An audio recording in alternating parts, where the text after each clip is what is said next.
Retornando para as nossas salas de aula, para nós darmos continuidade à nossa aula de hoje, tá bom? Já estava aqui ansiosa aguardando por vocês. E para refrescar a memória, vamos lá falar do que nós vamos tratar hoje? Olha aí, saberes dos povos africanos e pré-colombianos, foquem aí, expressos na cultura material e imaterial, que é o nosso objeto de conhecimento. E agora, comigo, o que nós vamos fazer no detalhamento, professora? Organização social e cultural dos povos pré-colombianos. Mas para nós chegarmos nos povos pré-colombianos, eu quero contar a vocês que antes, olha só o que acontecia. Lá na Europa, que vocês já conhecem, a ideia que se tinha era tudo que está voltado para o mar era envolto em segredos, em mistério, monstros marinhos. Não vamos para o mar não. Por quê? Porque a gente não sabe os monstros que existem por lá. Será que existe alguma coisa do outro lado? Será que dá para chegar em outro continente? Será que tem terra? Não, é muito assustador. Então, por muito tempo, a Europa teve essa visão. Mas o que vai acontecer, que vocês viram na aula de ontem com o professor Artemison, eu vou ter expansão marítima. E ela vai me fazer, pegar o meu navio, a minha caravela e atravessar esse oceano de mistérios para saber que realmente a Terra dava ali o contorno, né, redondinha, e existiam outros grupos, que nós já citamos, inclusive, alguns ontem para vocês. Quando a coroa espanhola atravessa esse oceano de mistérios e descobre, né, na verdade descobre não, chega a um local bem diferente, nós vamos ter o contato ali com os povos chamados de pré-colombianos, ou seja, antes da chegada de Colombo. E o que nós vamos tratar agora é justamente quem são esses povos? O que eles tinham de tão rico? Então, a aula de agora ela é sobre antes da chegada de Colombo, tá bom? Que nós vamos tratar. Então, olha aí, eu trouxe um conceito para vocês terem sobre essa imagem aqui que nós estamos vivendo agora. Olha aí, durante muito tempo da Idade Média, o homem europeu muitas vezes vivia isolado nos feudos que vocês já viram ontem, não foi? Estavam todos isolados, não tinha essa concepção de além-mar, de mistério, não é isso? Com a ascensão da burguesia mercantil e as grandes navegações, muitas ideias medievais foram revistas e abandonadas. Finalmente, né, minha gente? Olha aqui, os nossos monstros marinhos, então, começaram a ser destruídos pelas grandes navegações, pelo cientificismo, pelo renascimento, mas não se preocupem que vocês vão tratar de tudo isso. Mas hoje nós vamos focar nos povos pré-colombianos. Olha o nosso primeiro conceito. As sociedades pré-colombianas eram extremamente hierarquizadas, com o imperador no topo, da hierarquia, seguido pelos sacerdotes, chefes militares, guerreiros e camponeses que cultivavam a terra, tá bom? Então vamos lá. Trouxe para vocês uma pirâmide, tá? Que vai mostrar como é que era organizada essa sociedade. Mas vocês já sabem a estrutura delas. Essa pirâmide foi inspirada em Kukulcán, tá bom? Que é uma das pirâmides mais importantes dos sítios arqueológicos ali na região central do continente americano. E nós vamos aqui mostrar a vocês como é que eles eram divididos. Olha aí, temos na base, tá, os camponeses, que eram responsáveis pela agricultura, que faziam trabalho pesado, trabalho braçal, como vocês já devem imaginar. Em sequência, olha quem nós temos aqui. Os guerreiros, responsáveis pela segurança do grupo, responsáveis pela defesa e pelos ataques. Vocês já sabem que, independente desses povos aí, eles realizam batalhas intertribais e, claro, se defender dos invasores, tá bom? Vamos dar continuidade. Olha aqui o nosso próximo ponto. Chefes militares que estavam acima dos guerreiros porque eles organizavam, era um status maior, era meio que uma nobreza ali militarizada, tá bom? E no topo da nossa pirâmide de Kukulcán, nós temos os sacerdotes, tá bom? E acima dele ali estava a figura central, que era o chefe, o imperador. Os sacerdotes nos mostram que o que acontece, né? Que a nossa estrutura desses povos pré-colombianos, ela era muito ligada à ideia da religião. Eles viam a religião como condutor das suas vidas, tá bom? Mas quem era a base econômica? Também trouxe um conceito para vocês jamais esquecerem desse detalhe. Vamos lá? A base econômica era a agricultura, né? A agricultura era a base econômica. Eles plantavam o milho, muita atenção no milho, gente. Por quê? O milho que hoje a gente come no munguzá, não sei como é que chama aí na região de Barcelos, Guajará, mas aqui nessa região mais central, a gente chama de munguzá, que é aquele mingauzinho branco, mas tem a canjica, tem o bolo de milho, tem a pipoca. Então, o milho, gente, ele é uma base alimentar importantíssima para os povos pré-colombianos, porque a partir daí é que se vão derivar outros produtos. Temos também a batata, temos a abóbora e outros elementos que vão ser primordiais para essa base alimentar. Como vocês podem ver, eles vão fazer isso de acordo com a época do plantio, de acordo com o preparo do solo, tá bom? Praticavam artesanato, especialmente a cerâmica. E aí vocês vão pensar, temos a plantação, temos a cerâmica, ou seja, uma coisa vai levando a outra. Então eles iam fazer o cozimento de alguns alimentos também. Tá bom? Mas também, como uma sociedade que tinha os seus guerreiros e os seus chefes militares, faziam peças de metal. Igualmente, dava importância à vestimenta, vou mostrar para vocês, tá bom? Na qual existia uma distinção muito clara entre as roupas dos nobres e das pessoas comuns. Por fim, outra característica das sociedades pré-colombianas é o politeísmo. Essa palavrinha é nova, mas eu vou explicar para vocês porque ela é muito importante. O politeísmo é justamente o contrário ao monoteísmo.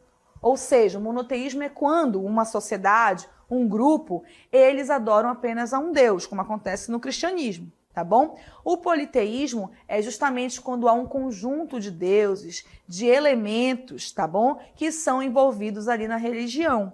Então, isso vocês viram também na cultura africana, lembram? Então, as culturas africanas também eram politeístas e os povos pré-colombianos também politeístas, tá? Como eu disse para vocês, os povos pré-colombianos, e vocês já viram na primeira aula, assim como todos os outros povos, eles não devem nada a nenhuma outra grande civilização que foi contada pelo mundo europeu, pelo mundo ocidental. Então, a aula desse momento tem um monte de imagens para que vocês possam ver essas riquezas. Mas quando vocês aí crescerem, ou quem sabe não, né? Podem ir agora também, vamos batalhar para isso, conhecer aí os grandes sítios arqueológicos que compõem o continente americano, tá bom? Falando nisso, trouxe uma outra imagem para vocês verem aí a base dessa produção econômica. Olha aqui que bacana. Essa pirâmide, tá bom? Ela está lá no sítio arqueológico, tá? De Kukulcã, que foi aquela que vocês viram agora ali, que serviu de inspiração para a nossa base social. E eu vou trazer para vocês aqui esse tripé de elementos, tá bom? Que era o milho, a batata e a abóbora, tá? Que vai ser essa base alimentar aí, que vai dar essa composição para os povos pré-colombianos.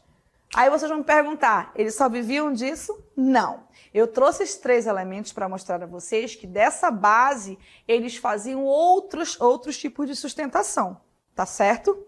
Não necessariamente eles viviam basicamente disso. Mas também é importante lembrar que esses alimentos eles são saudáveis e têm uma base calórica muito importante para esses grupos, certo? E aí, ó, não dá vontade de ir lá conhecer? Vamos todos futuramente, tá bom? Bom, esses povos pré-colombianos, eles são formados por vários, mas não deu para trazer todos, porém, nós trouxemos uma base deles aí para que vocês possam compreendê-los da melhor maneira possível. O primeiro grupo que vocês vão estudar agora, vocês já ouviram falar nele, olha aqui. Tá bom? Isso mostra também a retratação do colorido. O Artemison, inclusive, falou para vocês, acho que ainda agora, né, em relação ao colorido dos povos africanos, a questão da musicalidade. Então, os nossos povos pré-colombianos, e essa que é uma representação maia, que é o povo que vocês vão já estudar sobre eles daqui a pouco, mostra essa questão da relação dos homens com quem? Com os deuses. No politeísmo, os deuses eles usam elementos da natureza ou não. E essa retratação, vocês podem observar que também, o que tem ali na mão daquela pessoa ali? O tambor. Aquele mesmo tambor lá do outro lado do Atlântico que vocês viram na África.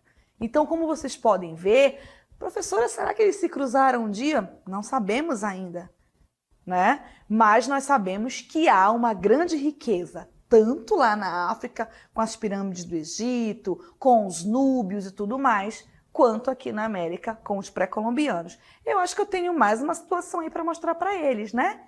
Será?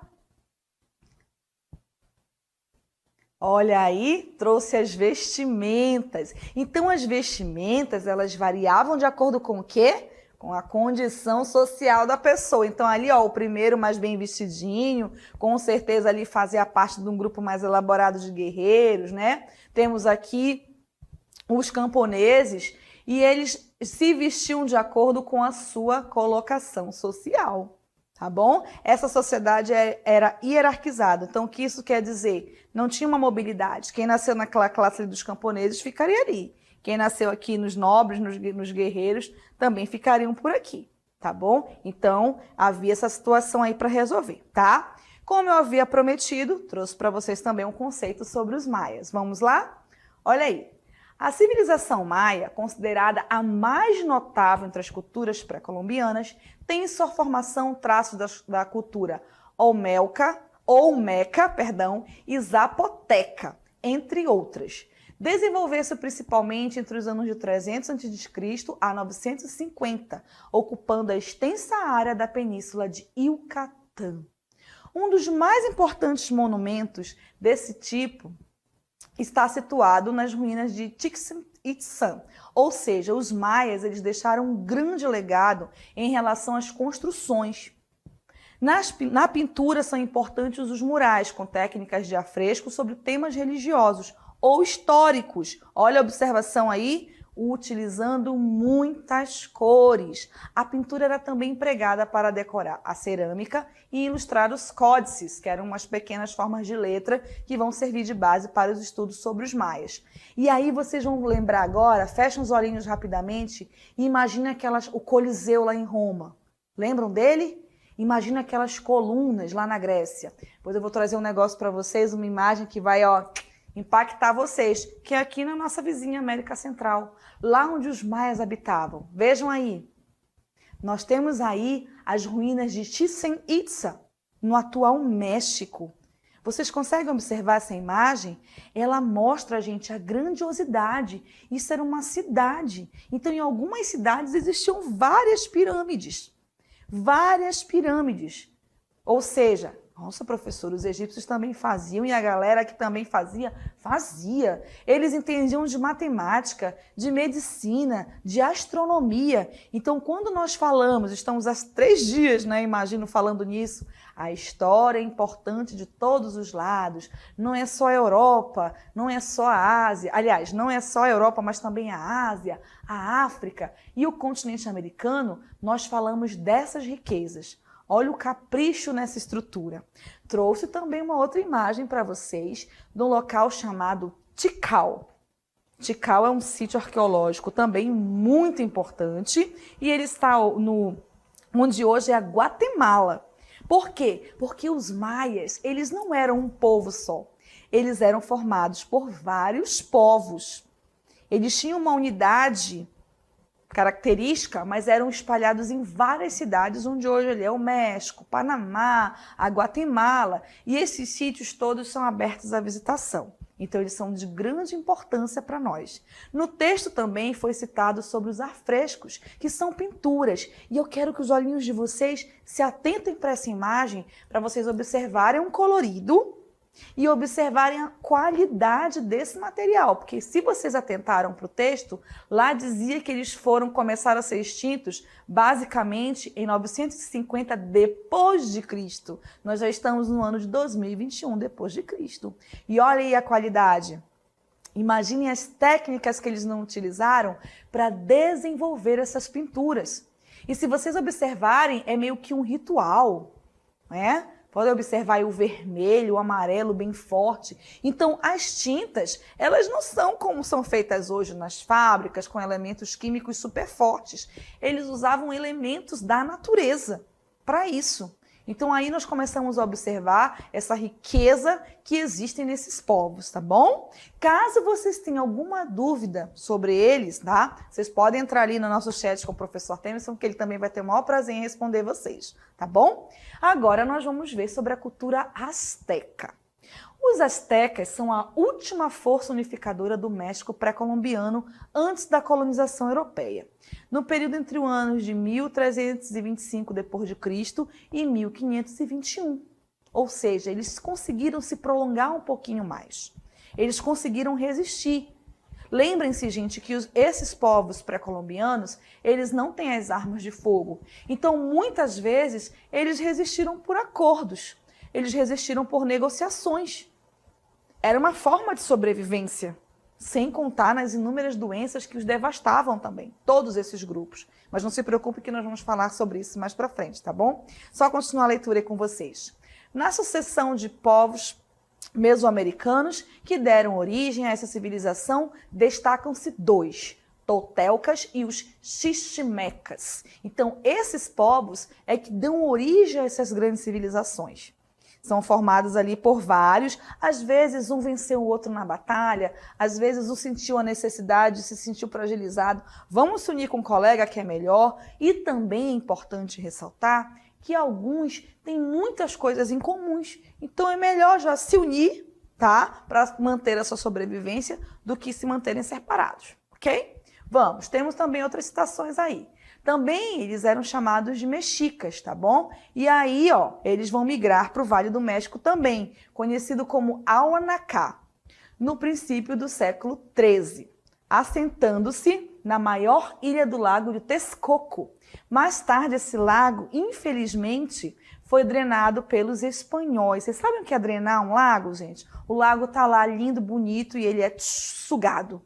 E ao longo de batalha nos anos posteriores, foram continuamente conquistando cidades e anexando territórios.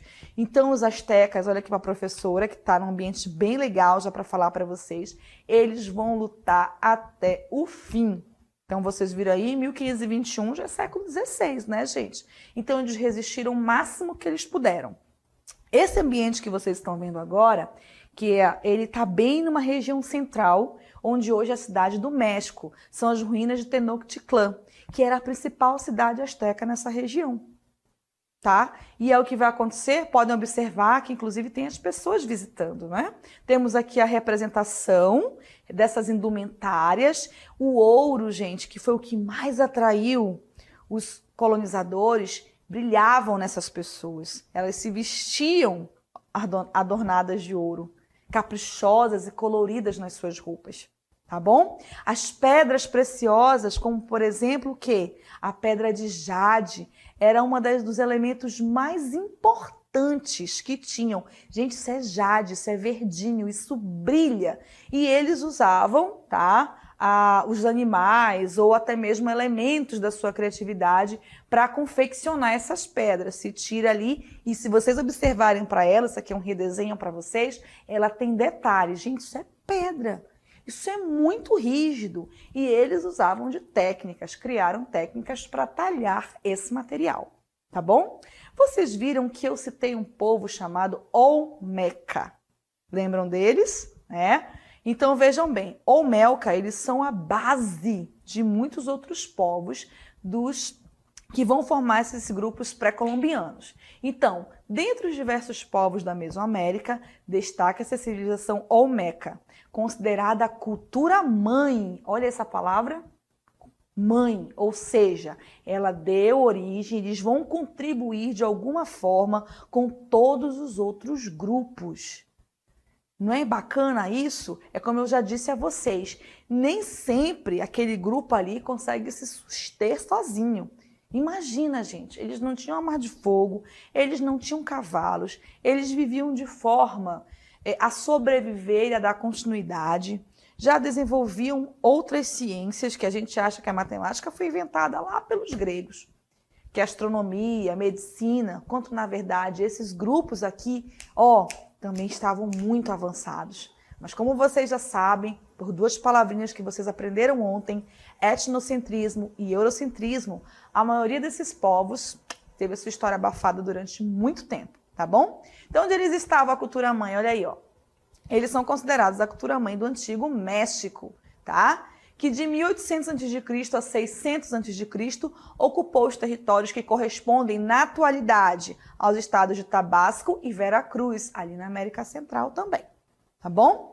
As imagens mais características da arte olmeca são as cabeças de tamanho enorme, esculpidas em blocos de rocha balsática, que chegavam a pesar 36 toneladas. Olha essa observação muito importante. Provavelmente transportada de lugares distantes. Deixa a imagem aí só para eles observarem. Essa cabeça aí, gente, ela é feita numa única peça de pedra. A pedra não foi colada, tá bom? Ela é feita aí nesse todo. Imaginem trazer essa pedra inteira, sabe lá de onde, colocadas aí e esculpidas, tá bom? Então, isso aí foi constituído pelos Olmeca, ok? Um outro grupo muito importante que vocês não devem sair da aula de hoje sem conhecer é a cultura Inca. Esses vocês já ouviram falar, né? Porque são praticamente nossos vizinhos aqui em cima. Os Incas chegaram ao Vale de Cusco por volta do ano de 1200, juntamente com outras etnias, e lideraram o processo de aterramento, ocupação e cultivo das terras que eram pantanosas naquela região, onde hoje está ali o Peru, tá bom? Lá no século XV, os Incas já controlavam todo o vale. A partir da capital Cusco, o império tinha mais de 1 milhão de quilômetros quadrados, com mais de 200 etnias e cerca de 12 milhões de pessoas. Ou seja, era muita gente dando continuidade a este grupo. Então, os Incas aí estão rodeados de muitas lendas. Eu não sei aí na região de vocês, mas eu vim do interior e o professor Artemison também veio do interior. E ali, aqui na Fonte Boa, tá? E eu sou parintinense. E o que acontece? Lembram aquelas lendas, eu acho que os pais de vocês devem ter ouvido falar, do Eldorado, não era, Artemison? As lendas do Eldorado, aquela cidade repleta de ouro. Então, essas lendas, elas eram inspiradas justamente nesses grupos, nos Incas, nos Maias, nos Astecas, que utilizavam o ouro como um elemento do cotidiano. Eles não davam ao ouro aquele valor de moeda, mas aquele valor cultural, tá bom? O que os Incas fizeram de mais tecnológico ainda? Porque os caras eram bons na engenharia. Olha o que eu trouxe para vocês. Além das técnicas de aterramento, os Incas também construíram pontes. A arquitetura dos Incas é monolítica, ou seja, sem muito brilho, como os Astecas e os Maias. Os templos são normalmente circulares e os palácios, em geral, eram retangulares. E edifícios do governo eram erguidos com paredes de pedras geométricas regulares, polidas, ou seja, todo mundo lixadinho e encaixadas umas nas outras. Olha o segredo, eu só quero saber, será que eu vou descobrir? Sem argamassa. Aí tu vai pensar, professor, a parede daqui de casa tem tijolo e cimento. Então, eles montavam os bloquinhos lisinhos, polidos, sem argamassa. Pou. Então, são curiosos, né? Mas vou mostrar para vocês já já. Vamos só continuar a leitura. A arte em cerâmica inca, conhecida como estilo cusquenho, possui motivos geométricos sobre fundo vermelho.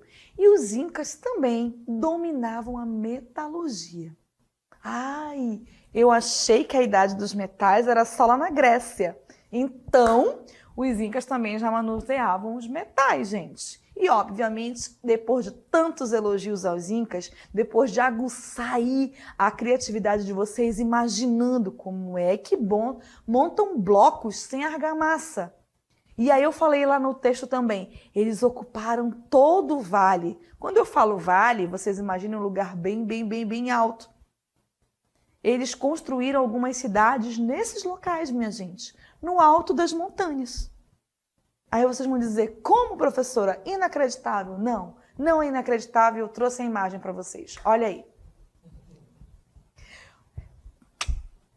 Machu Picchu, já ouviram falar? Machu Picchu é um grande sítio